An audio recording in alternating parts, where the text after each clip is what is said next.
This week's edition of the Pete Mezzetti Show. I'm Pete Mezzetti. My guest this evening is Dr. David Banach from UCONN Health. Dr. Banach, welcome. How are you? I'm doing well. Thanks for having me on again. Thanks for coming down. Good to see you again. It's been a while. Yeah, it has been a few months. Nice to see you. It has been a few months. So what's new? In the infectious disease world, it feels like there's always something going on. We could always talk about COVID Right. and all kinds of seasonal viruses and Absolutely. Different infection. Think about the summer, but just doing well. Things are going well at the hospital, and keep moving along. Cool. And so before we get going, tell us a little bit about yourself and exactly what you do for UCONN Health. Sure. So I'm a physician, so I take care of patients. My specialty is in infectious disease.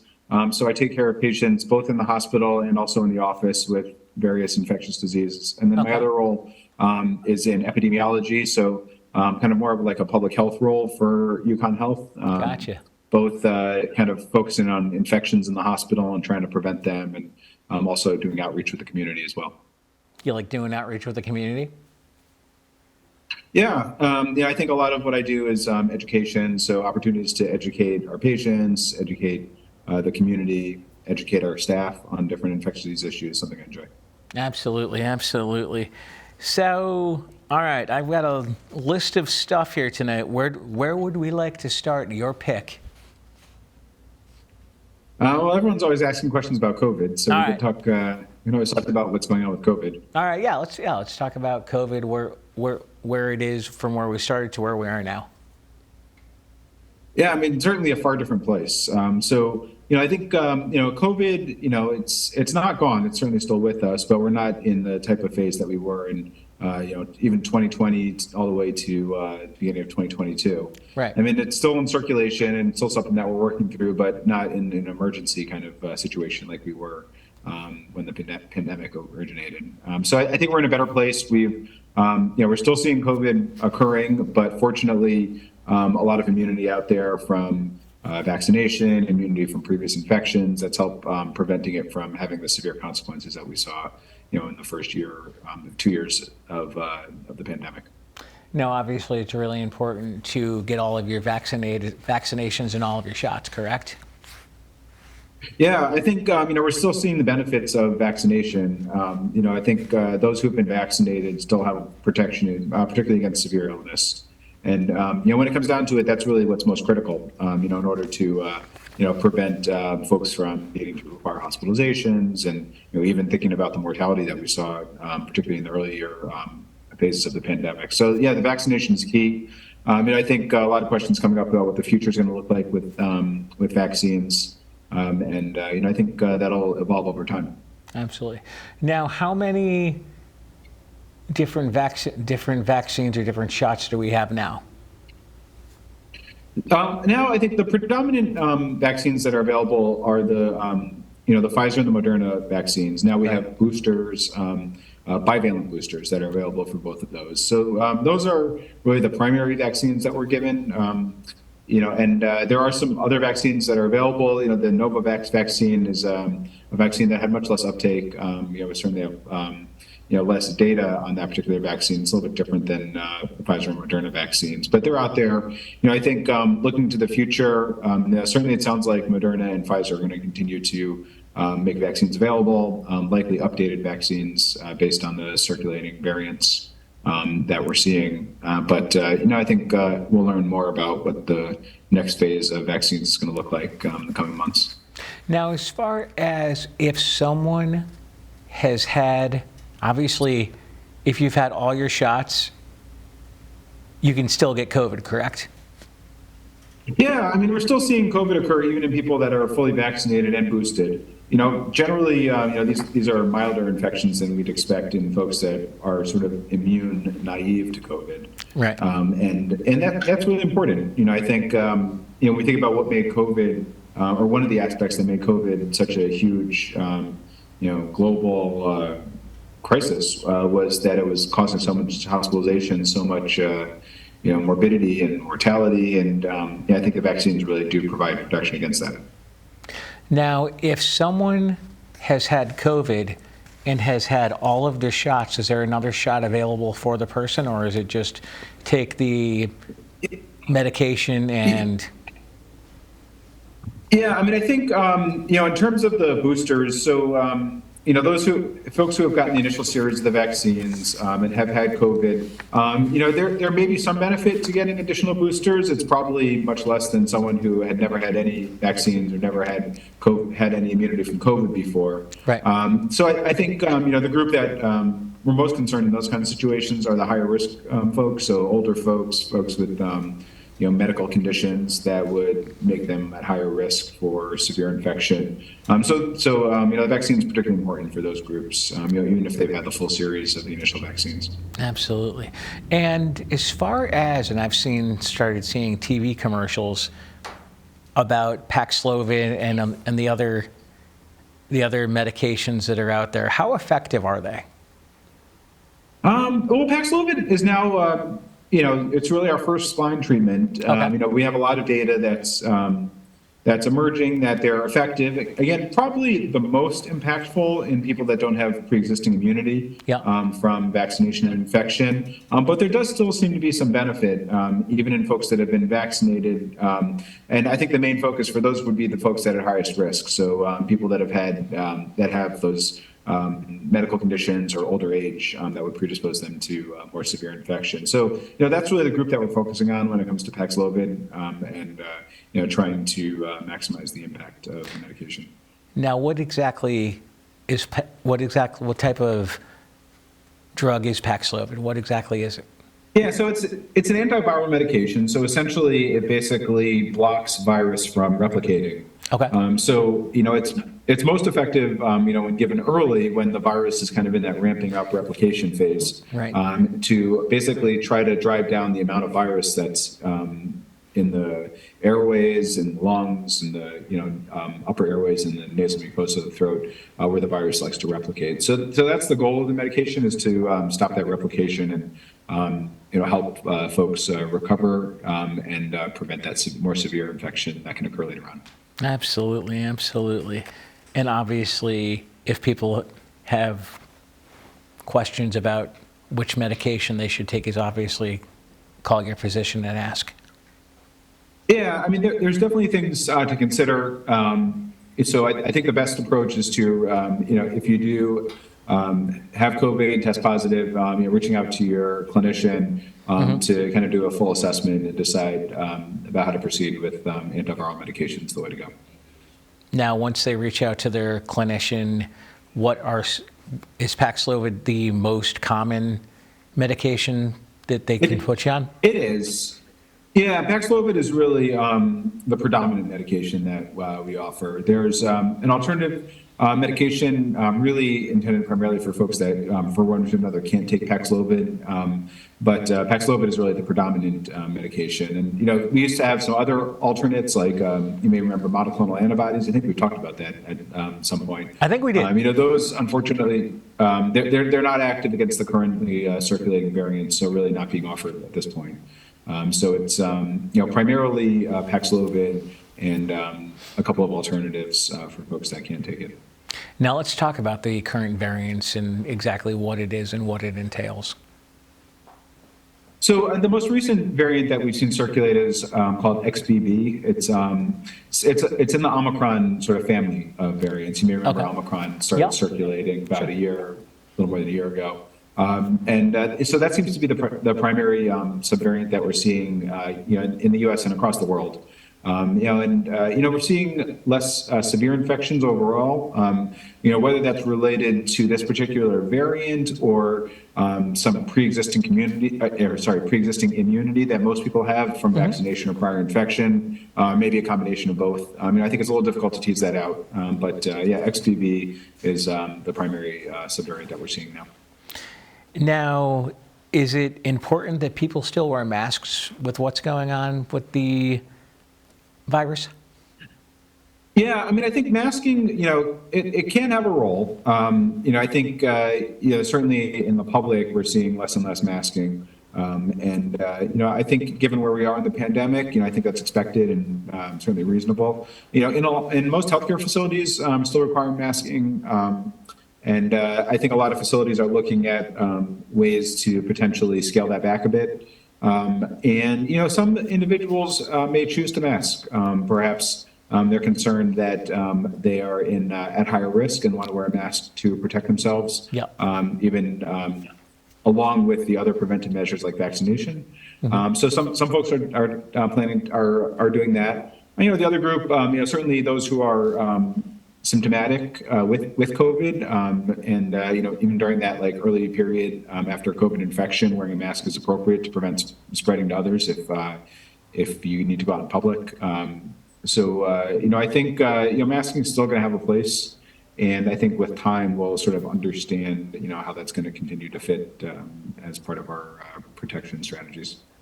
Now, is there a certain timeline that the virus is going to be around for before it goes away, or is it here for a while?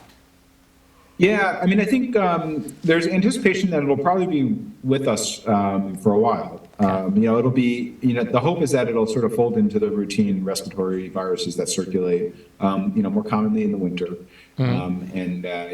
Because of the pre-existing immunity that the public has, it'll just have less of an impact overall. So I think we're anticipating that it will be with us. But it may fold into sort of routine circulating respiratory viruses in the coming seasons. But, we'll have to see. The virus has shown us that it can change and evolve, and, we'll have to evolve our measures in preventing and responding to infections moving forward. Now, how closely do you guys work with the CDC?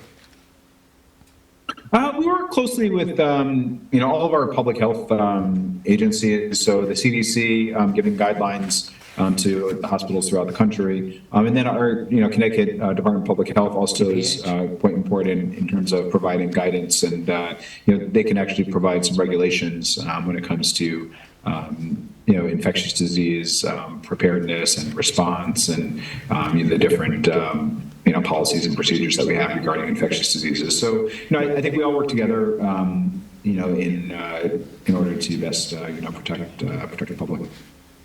Would you mind sticking around for another segment? Sure. All right, we'll be right back. Not all tax preparers have the same level of experience and training. Better Business Bureau has tips to find the right person to handle your sensitive information. Some preparers can help you with forms and basic matters, but can't represent you in case of an audit. Don't be afraid to ask about their qualifications. If a tax preparer promises you larger refunds than the competition, consider it a red flag. Avoid tax preparers who offer refund anticipation loans, as you'll probably lose a large percentage of your return to commission fees. Find out whether you can contact the tax preparer all year long or only during tax season. Ask about extra fees for unexpected complications, and visit bbb.org to find an accredited tax preparer near you.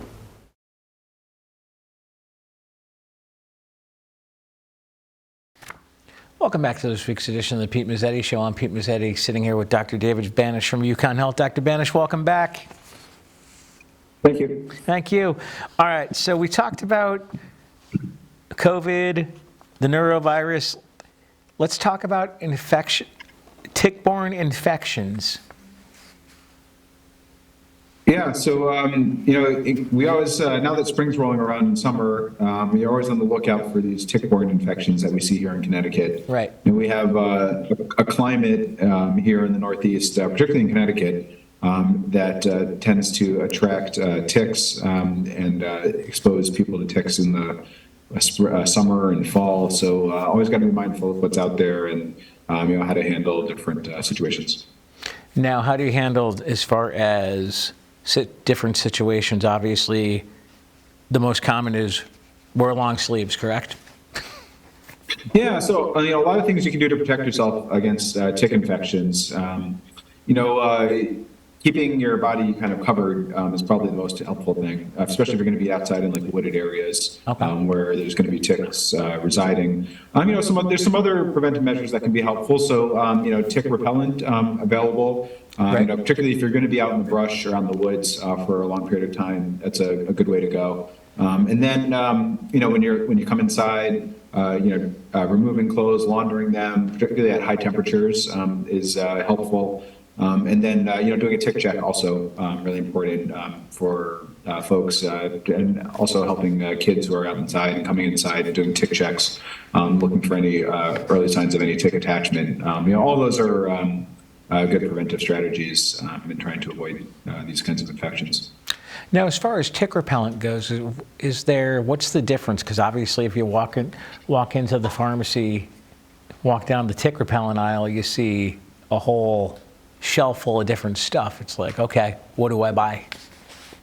Yeah, there's a lot of products out there. I think my resource is always the CDC has a great website that's updated continuously. Okay. That provides some specifics on what kind of ingredients to look for, what kind of products to look for.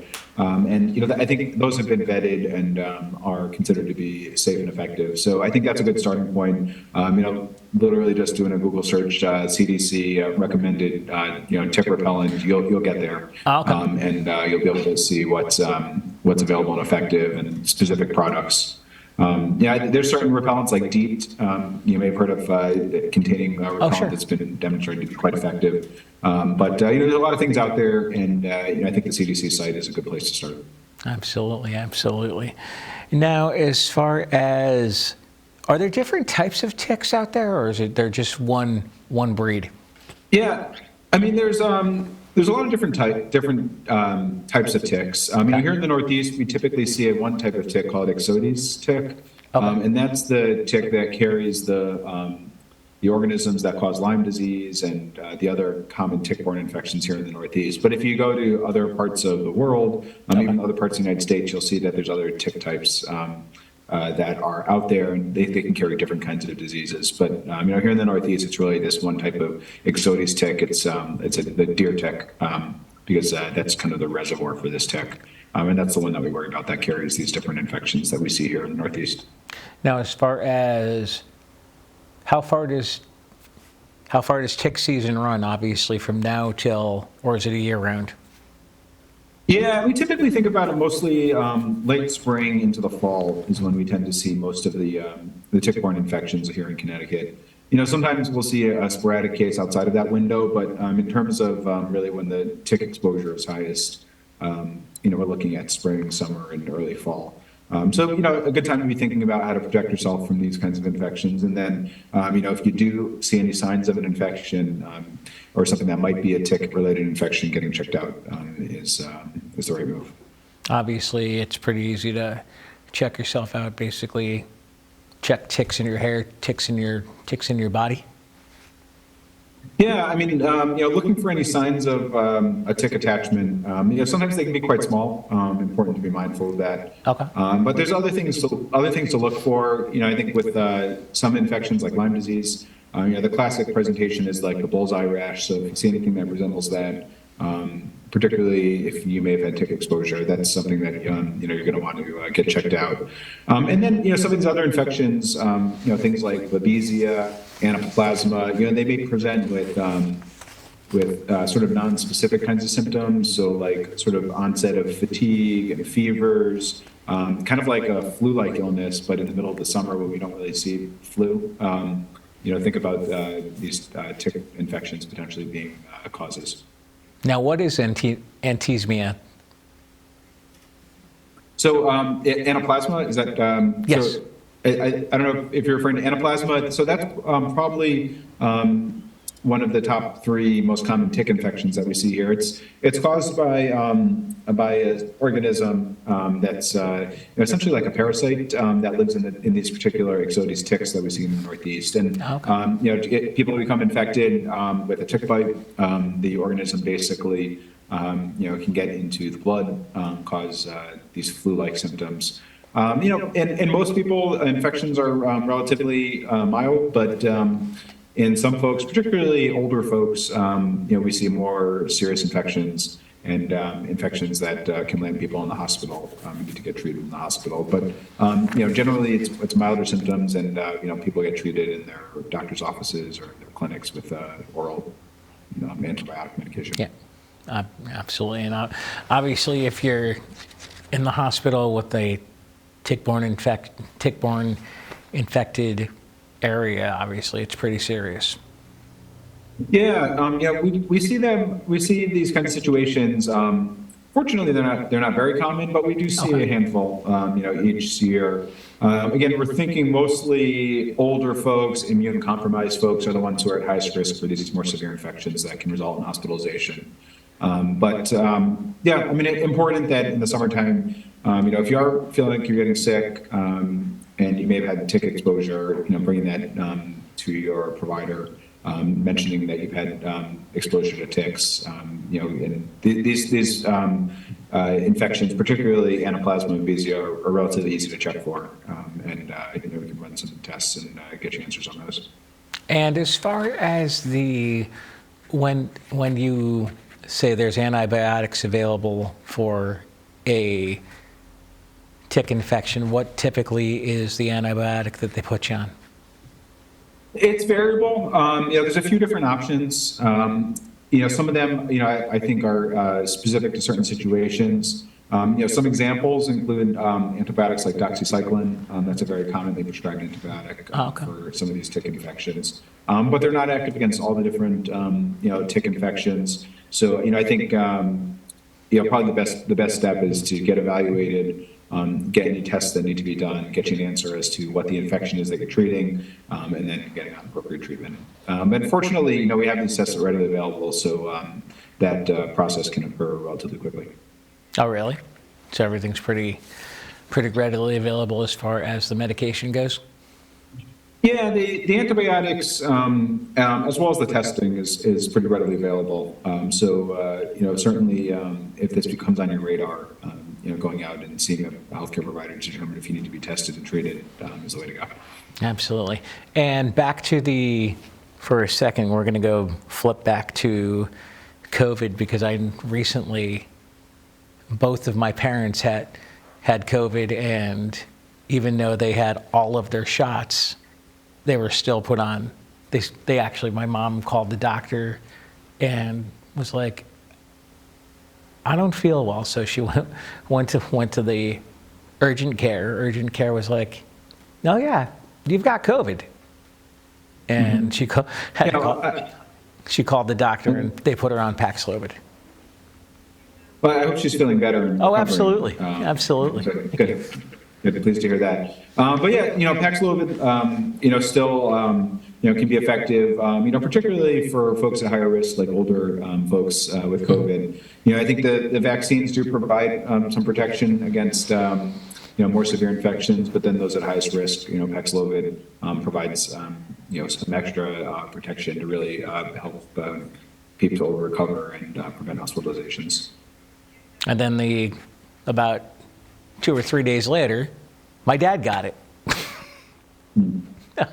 Yeah, sorry to hear that. Yeah. Hopefully he's recovering. Oh, he is. He's totally recovered. Everything is good. All right, good. Knock on wood, I haven't gotten it yet, and I don't think I want it. Okay. I don't. I mean, always best to avoid it. Yeah, always best to do what you can to try to avoid it. It's quite common, especially now. I think, we'll see it circulate as like a pretty common respiratory virus. But, doing what you can to protect yourself, and, vaccination, I think, is critical to help, prevent the severe consequences of an infection. Absolutely, and probably washing your hands and making sure everything is... Yeah, washing your hands is effective against a lot of things. Always a good idea, especially if you're going to be coming into contact with surfaces that others are going to be touching. Doorknobs and all that other fun stuff. So let's see, what else we want to... Let's get we got a little bit more time left. Let's talk about the neurovirus outbreak again. Sure.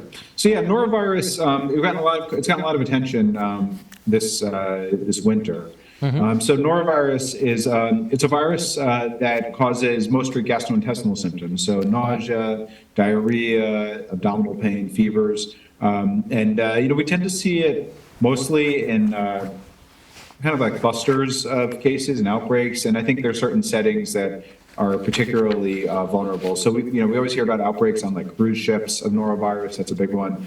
People that are kind of living in close quarters and sharing surfaces, foods. We see outbreaks in daycares, in other communal settings like nursing homes, unfortunately. We see norovirus outbreaks. I think the most recent issue, here in Connecticut, there were a few schools that had pretty significant norovirus outbreaks. And it's common to see this occur in children, and particularly in the wintertime. So yeah, that's gotten a lot of attention, and certainly can cause people to get quite ill. I think fortunately, young people who are relatively healthy recover well. I think the groups that we have to watch out for are the more vulnerable populations, like older folks or immune-compromised folks. They can come in, they can develop much more severe infections and sometimes require hospitalization. Now let's talk about the tick-borne infections and how you can prevent from getting bit or attacked by a tick. Yeah, I think as long as you're living here in Connecticut, you're going to be around ticks. Right, it's exactly. kind of part of life here in the Northeast. But I think the basic measures, if you're going outside, particularly if you're going to be out in the brush or out in the woods, I think that the main things are trying to cover your skin as much as you can. So wearing, long sleeve shirts, pants, taking your clothes off when you come inside, and laundering them, and then doing tick checks. That combination of things can go a long way in terms of preventing these infections. But they're here in Connecticut. It's part of life and what we're exposed to here in Connecticut if you're going to be outdoors. But just being mindful of what's out there, and particularly if you think you're going to have a higher risk of exposure, like being out in the woods for the day or in the yard or cleaning up brush, something like that. You'd have to be most aware of what you can do to prevent it. Out cutting the lawn, hanging out, and you want to make sure you get the most preventive so you don't get bit by a tick and then come in and say, what is this thing? And yeah, it's pretty common, and they can be tough to identify, tough to take off too. That's why, if you do see a tick, taking it off is probably the most important thing, but always good to, reach out to your clinician, get the area checked out, making sure that the whole tick was taken out and that there aren't any parts that are remaining. And then, in some situations, so there may be a role for giving a prophylactic antibiotic, but that's kind of handled on a case-by-case basis. So if you do find a tick on you, reaching out to your clinician, discuss the situation, and maybe get seen is a good way to go. Cool. Dr. David Banach from UConn Health. We're about out of time, so thanks for some time, and we'll see you again soon. All right. Well, thank you for inviting me on. You got it. Thank you.